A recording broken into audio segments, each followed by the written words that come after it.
The year was 1945, and Tetsuo Fujikawa stood at the edge of a contradiction he could barely comprehend. Behind barbed wire in California, his parents and sister waited in a camp built by the country he was now dying for. Ahead of him, somewhere in the chaos of the Pacific, lay enemies who looked exactly like his family. Ted wore the uniform of the 492nd Regimental Combat Team, a medic's patch on his sleeve, and a burden in his chest that no amount of morphine could numb. He had stitched wounds under artillery fire in Italy, dragged bleeding men through French mud, and earned a reputation as the soldier who never hesitated. But nothing had prepared him for what he would face in the spring of 1945, when his unit was reassigned to support operations in the Pacific Theater. The irony was not lost on him. Japanese Americans, forbidden from fighting their ancestral enemy for years, were now being sent to do exactly that. The decision had come down from command in March. The 442nd, bloodied but unbroken after their campaigns in France and Italy, was being redeployed. Not to the front lines this time, but to support roles, translation, interrogation, and medical services for the thousands of Japanese prisoners being taken as the Allies closed in on the home islands. Ted had received the orders while sitting in a makeshift barracks in southern France, still recovering from shrapnel wounds he had taken during the rescue of the lost battalion. His friend, Minoru Hayashi, a machine gunner from Seattle, had looked at the paper and laughed bitterly. "They want us to talk to the enemy now. After 3 years of proving we are not the enemy." Ted had folded the orders carefully and said nothing. What was there to say? They were soldiers. They followed orders. But the weight of it pressed on him like a stone. The transport ship rocked beneath his boots as Ted leaned against the railing, watching the gray ocean churn. Beside him stood Shiro Okada, a rifleman from Sacramento, whose dry humor had kept the unit sane through the worst of the European campaign. Shiro lit a cigarette, cupping his hand against the wind. "You ever think about what happens if we get captured, Ted?" Shiro asked quietly. The question hung between them like smoke. Ted had thought about it constantly. Japanese soldiers were told that Americans tortured prisoners. American soldiers were told the same about the Japanese. And what would happen to a Nisei, caught between both worlds, wearing the wrong uniform in the wrong place? "I think about it every day," Ted finally said. "But I also think about my parents. My sister Michiko. They are still in Tule Lake. If I die out here, at least I die free." Shiro exhaled slowly. That is a hell of a way to look at freedom. Ted did not answer. He just stared at the horizon and wondered if his parents, locked behind the fences of Tule Lake, knew where he was going. The crossing took 2 weeks. The ship was crowded, hot, and filled with the smell of diesel and sweat. Ted spent most of his time in the medical bay treating seasickness and checking supplies. Dr. Vernon Albright, the chief medical officer, was a lanky man from Tennessee with kind eyes and a slow drawl. He had worked with Ted since Italy, and treated him with a respect that was rare among white officers. "You ready for this, Fujikawa?" Albright asked one evening as they inventoried morphine syrettes. "As ready as I can be," Ted replied. Albright nodded thoughtfully. "I have been thinking about what it must be like for you, going to fight people who look like your family." Ted paused, a box of bandages in his hands. "It is complicated, sir." Albright leaned against the table. "I imagine it is. But I want you to know something. You are the best medic I have ever worked with, and I trust you more than just about anyone in this army. That means something to me." Ted felt a knot loosen in his chest. "Thank you, sir. That means something to me, too." The island was a skeleton of what it had been. Okinawa in May 1945 was a landscape of shattered buildings, cratered roads, and the acrid smell of explosives that never quite left the air. The battle for the island had been one of the bloodiest in the Pacific, and the scars were everywhere. Civilians wandered through the ruins, hollow-eyed and starving. Japanese soldiers, cut off from supply lines and abandoned by their commanders, hid in caves and launched desperate suicide attacks. The Americans had won, but the cost had been staggering. Ted's unit was stationed near a makeshift POW processing camp on the southern coast, a cluster of tents surrounded by guards and concertina wire. His job was simple: provide medical care to captured Japanese soldiers and civilians until they could be transferred to permanent facilities. It should have been straightforward. It was anything but. Most of the prisoners were terrified, convinced they would be executed. Japanese propaganda had painted Americans as monsters, and the prisoners had been taught that capture was the ultimate dishonor. Some refused to eat. Others tried to harm themselves. Ted found himself in the strange position of being both their captor and their translator, the only one who could speak their language and calm their fears. The first time he spoke Japanese to a prisoner, the man had recoiled as if struck. "You are a traitor," the prisoner hissed. "You are worse than them." Ted had knelt beside the man who was bleeding from a leg wound and replied calmly, "I am a medic. I am here to help you. You can hate me if you want, but I am not going to let you die." The man had stared at him with a mixture of fury and confusion, but he had let Ted treat him. Sergeant Floyd Kowalski, a stocky man from Pittsburgh with a permanent scowl, did not trust the prisoners and barely trusted Ted. "Keep your distance, Fujikawa," Kowalski warned him one afternoon. "They are not your friends. They would slit your throat if they had the chance." Ted did not argue. He just nodded and went back to work. But he could not ignore the looks in the prisoners' eyes when he spoke to them in Japanese. Confusion, relief, sometimes even hope. He was a ghost to them, a man who should not exist. Kowalski was not the only one who watched him with suspicion.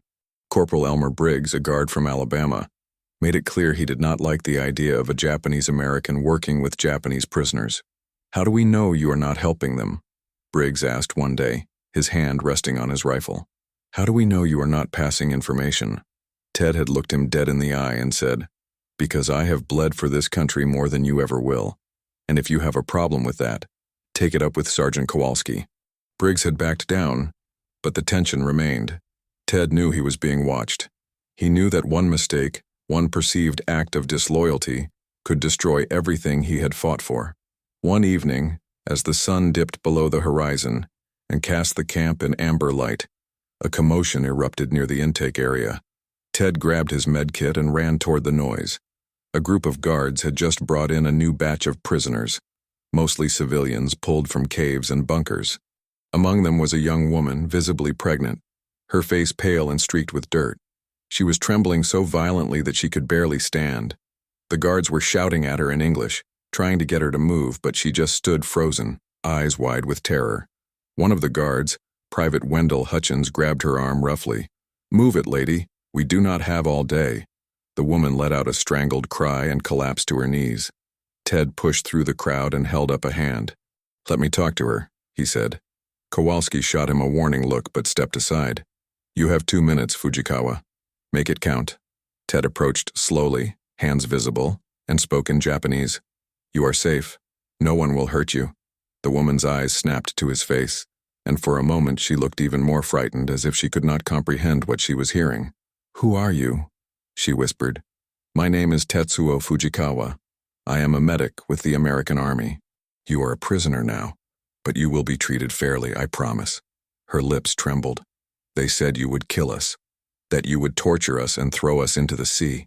I have heard the stories." Ted crouched down so he was at her level. "I know what you have been told, but it is not true. You're going to be given food, water, and medical care. I am here to help you. Do you understand?" She searched his face, looking for deception, and found none.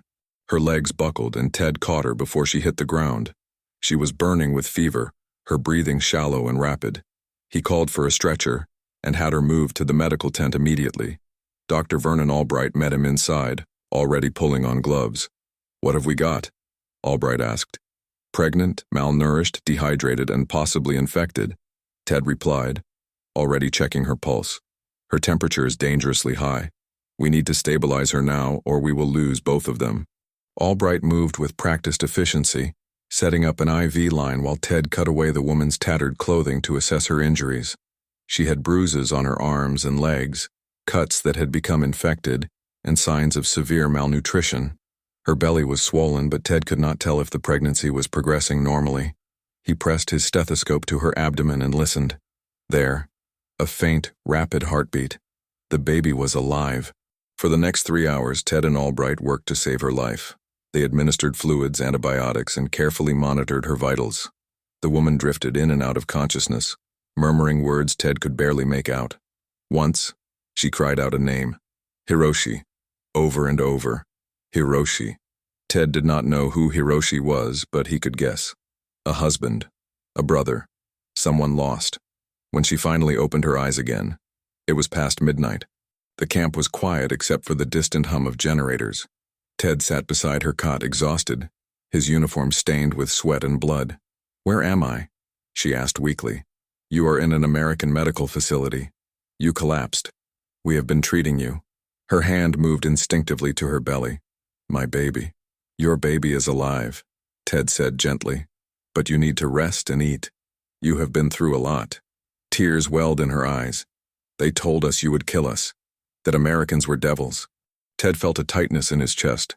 "We are not devils, and you are not our enemy. You are just a person who needs help." She stared at him for a long moment, and then, in a voice barely above a whisper, she said, "My name is Chio Taniguchi. My husband was a soldier. He died 3 months ago at Iwo Jima. I have no one left, no family, no home, just this baby." Ted did not know what to say. He just nodded and promised her she would be safe. Over the following weeks, Ted became Chio's primary caregiver. He made sure she received extra rations, monitored her pregnancy, and shielded her from the harsher guards who saw all Japanese as the enemy. It was not easy. Some of the men resented him for it. Kowalski pulled him aside one day and said, "You are getting too close, Fujikawa. She is a POW, not your patient." "She is both," Ted replied. "And I took an oath." Kowalski shook his head. "You are playing a dangerous game. If something goes wrong, they are going to blame you." "I know," Ted said quietly, "but I cannot walk away." Kowalski studied him for a long moment, then sighed. "Just be careful. I do not want to see you court-martialed because you have got a soft heart." Ted knew the sergeant was not entirely wrong. He was crossing lines that were supposed to remain clear, but every time he saw Chio, he thought of his own mother, trapped behind wire in California, and he could not bring himself to look away. Chio slowly began to recover. Her fever broke, her strength returned, and the baby continued to grow. She rarely spoke, but when she did, it was always to Ted. One afternoon, as he checked her blood pressure, she asked, "Why are you kind to me? You are Japanese, but you fight for America. I do not understand." Ted set down his stethoscope and sat on the edge of the cot. "I was born in California, Fresno. My parents came from Japan before I was born. They worked on a farm, saved money, built a life. I grew up American. I went to American schools, played American baseball, listened to American music. But when the war started, none of that mattered. We were Japanese, so we were the enemy. My family was taken to a camp, Tule Lake. They lost everything. The farm, the house, everything they had worked for. So I joined the army to prove we were loyal, to prove we belonged." Chio looked at him with something close to pity. "And do you belong?" Ted did not have an answer. The days blurred together. Ted treated wounded soldiers, interrogated prisoners, and watched as the war ground toward its inevitable conclusion. News filtered in from the outside world. Germany had surrendered. The Allies were preparing for an invasion of Japan. Rumors swirled that a new weapon was being developed, something that could end the war in an instant. Ted did not know what to believe. He just kept working.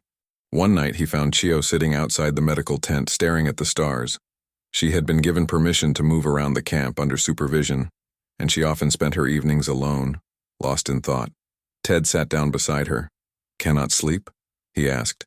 She shook her head. "I keep thinking about my husband, about what he would say if he knew I was here, if he knew I had been captured." Ted was quiet for a moment. "What do you think he would say?" Chio smiled sadly. "He would be angry. He believed in the emperor, in dying with honor. He would think I was a coward for surrendering, but I did not surrender. I was hiding. I was trying to survive." Ted looked at her. "Survival is not cowardice. It is the bravest thing you can do." She turned to him, tears streaming down her face. "Then why does it feel like I have lost everything?" "Because you have," Ted said gently.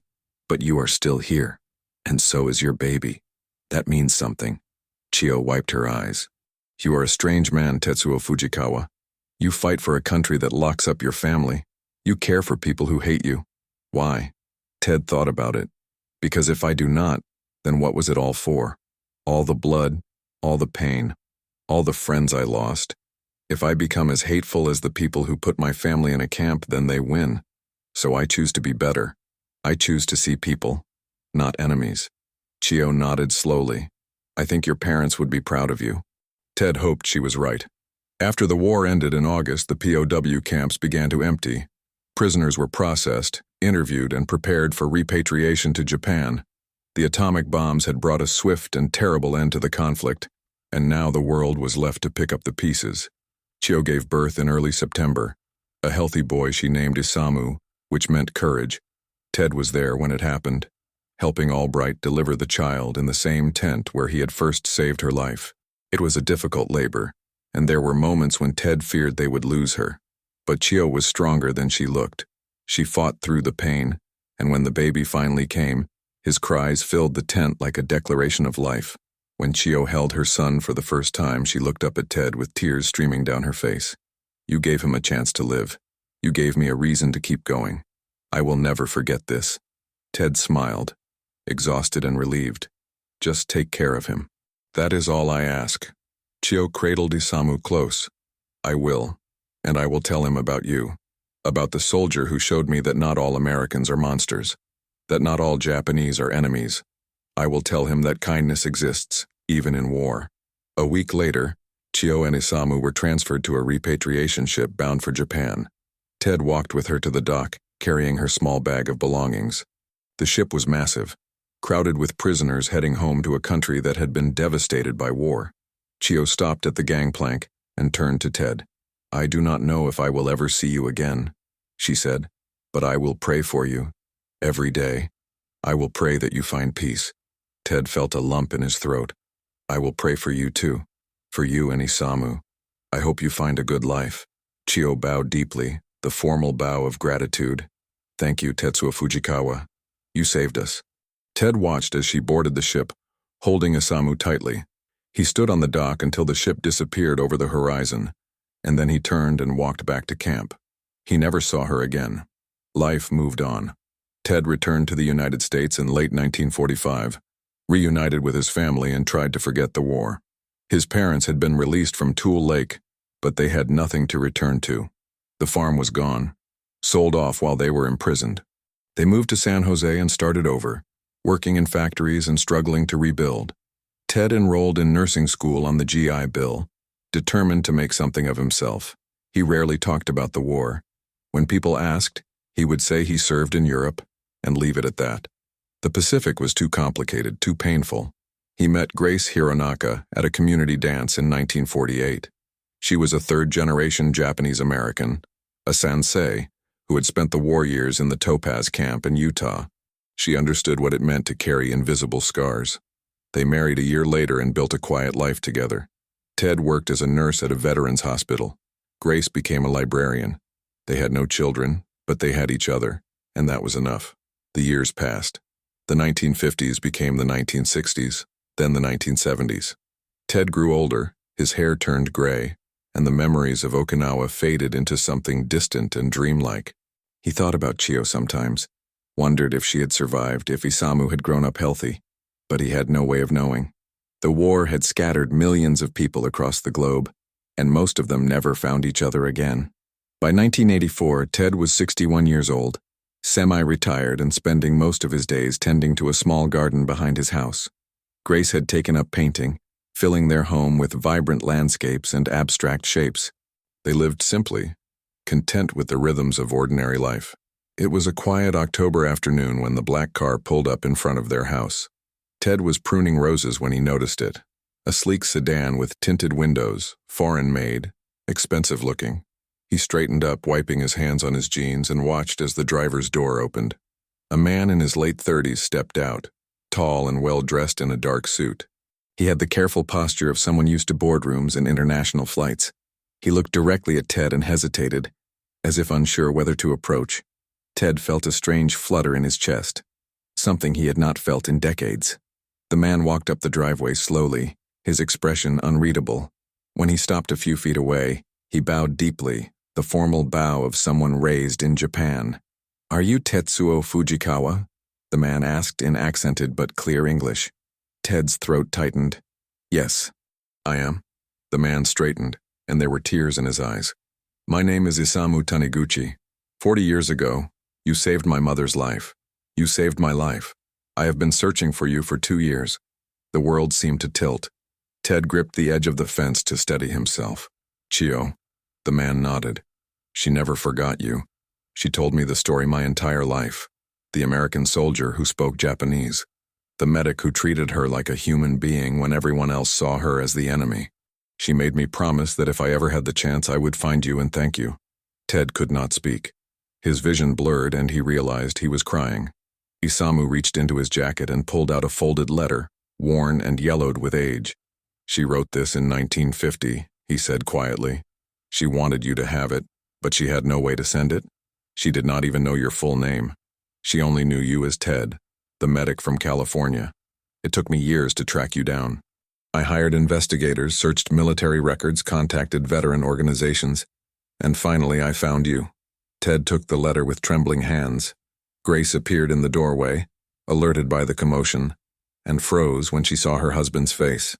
Isamu bowed again. She passed away 3 years ago. Cancer. But before she died, she told me I had to find you. She said you were the reason I existed, the reason she had hope. She said that in the darkest moment of her life, you showed her that humanity could survive even in war. Ted opened the letter. The handwriting was delicate, careful. It was in Japanese. He read it slowly, and with every line, the years collapsed. She thanked him. She told him about Isamu's childhood, about rebuilding her life in a shattered country, about the small shrine she kept in her home with a photograph of an American medic whose name she never knew.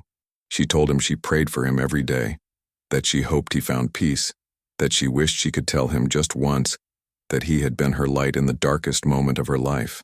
She wrote about returning to Japan, about the devastation she found, about the years of hunger and struggle. She wrote about raising Isamu alone, about teaching him to be kind, to be strong, to never forget the man who had saved them. She wrote about watching Japan rebuild, about the economic miracle of the 1960s, about Isamu's success, and she wrote about her regret that she could never find Ted, never thank him properly. When Ted finished reading, he looked up at Isamu and saw not a stranger, but the baby he had helped bring into the world. You grew up well, Ted said, his voice breaking. She would be proud. Isamu smiled through his tears. She was, and she wanted you to know that you were right. We were not enemies. We were just people. Ted nodded, unable to form words. Grace stepped forward and invited Isamu inside. They spent the rest of the afternoon talking, sharing stories, bridging a gap that had lasted 4 decades. Isamu told them about his work as an executive for Mitsubishi, about his travels, about Japan's transformation from a defeated nation into an economic powerhouse. He told them about his mother's quiet strength, about how she had worked as a seamstress to support them, about how she had never remarried, never stopped grieving for his father. He told them about the stories she had told him as a child, about the American medic who had spoken to her in Japanese, who had treated her with dignity when she had expected only cruelty. Ted told him about the war, about the 402nd, about the weight of wearing a uniform that represented both his loyalty and his imprisonment. He told him about the men he had served with, about Shiro and Minoru and all the others who had fought and died to prove they were American. He told him about coming home to a country that still did not fully accept them, about the years of struggle and quiet discrimination. He told him about finding Grace, about building a life, about learning to live with the ghosts. When the sun began to set, Isamu stood to leave. Before he went, he handed Ted a small wooden box. Inside was a medal, Japanese, old, and carefully preserved. It was a military decoration, the kind given to soldiers who had died in service. It belonged to my father, Isamu said. My mother wanted you to have it. She said you honored his memory by saving us. She said that even though you were enemies, you saw her as a person, and that was the greatest gift anyone had ever given her. Ted held the medal in his palm, feeling its weight. He thought of all the men he had failed to save, all the faces that haunted his dreams.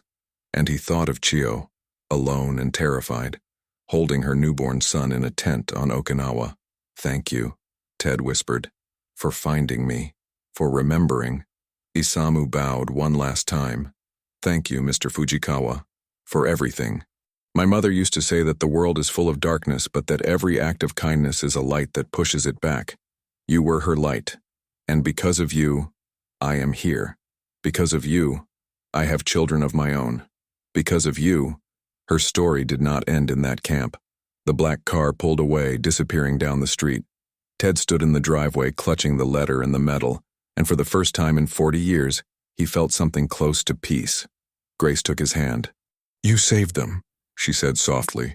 "You really did." Ted looked at the horizon, where the last light of day was fading into darkness. "Maybe," he said quietly, "or maybe they saved me."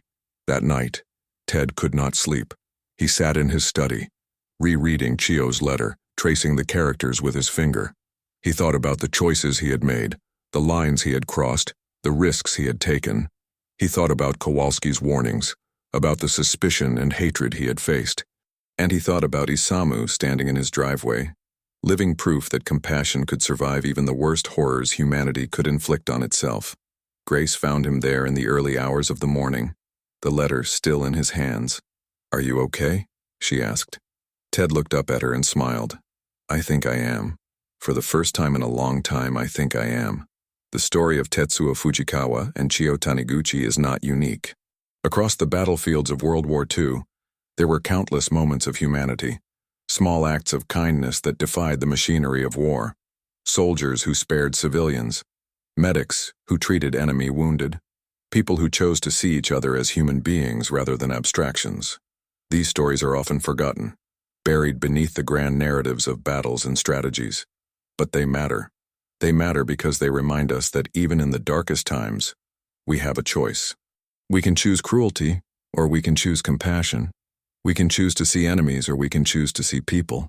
Ted made his choice in a medical tent on Okinawa in 1945, and 40 years later that choice came back to him in the form of a man named Isamu, carrying a letter from a woman he had saved. It is easy to see war as inevitable, as something beyond our control. But war is made of choices, millions of individual decisions, each one pushing the world toward violence or away from it. Ted's choice was small. He treated a pregnant prisoner with kindness. He gave her food, medicine, and hope. He helped bring her son into the world. It was not heroic. It was not dramatic. It was simply human. And yet, it changed everything. For Chio, it meant survival. For Isamu, it meant life. For Ted, it meant redemption. In the years that followed Isamu's visit, Ted became more open about his experiences. He spoke at schools, at veteran gatherings, at community events.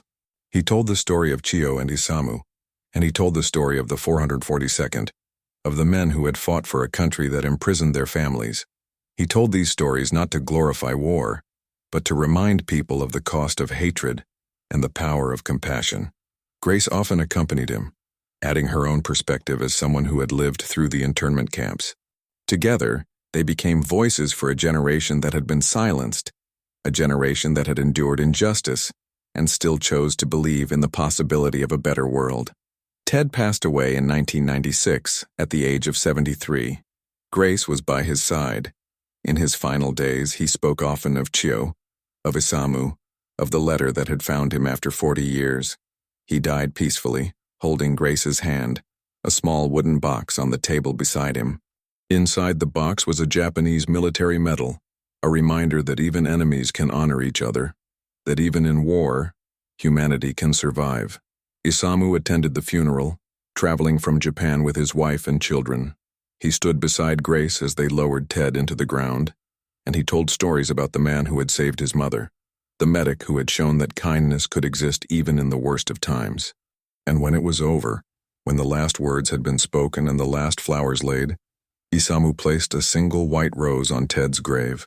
It was a Japanese tradition, a symbol of purity and remembrance, a way of saying, "Thank you," a way of saying goodbye. The story does not end there. Isamu's children grew up hearing about their grandmother Chio and the American soldier who had saved her.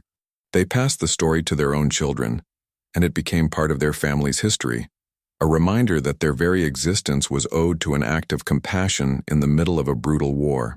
In Japan, Chio's story was eventually published in a small book of wartime memoirs. It was read by thousands of people, many of whom had their own stories of unexpected kindness, of enemies who became friends, of humanity surviving against all odds.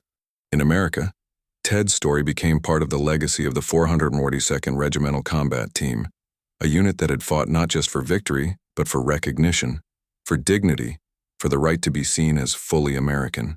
Their sacrifices paved the way for future generations of Japanese Americans, and their stories continue to inspire people around the world. The black car that pulled up to Ted's house in 1984 was more than just a vehicle. It was a bridge across time, a connection between two people who had been separated by war and reunited by memory. It was proof that the choices we make, even the small ones, echo through the years, shaping lives we will never see, touching people we will never meet. Ted Fujikawa saved Chio Taniguchi and her son Isamu in 1945. 40 years later, they saved him back, reminding him that his life had mattered, that his choices had made a difference, that he had been a light in someone's darkness. And in the end, that is all any of us can hope for. To be remembered not for the wars we fought, but for the kindness we showed, not for the enemies we defeated, but for the people we saved, not for the hatred we carried, but for the compassion we chose. Ted's story is a reminder that we are all capable of making that choice, that even in the worst circumstances, we can choose to see each other as human beings, that even when the world tells us to hate, we can choose to love, that even in war, peace is possible, one person at a time, one choice at a time, one act of kindness at a time.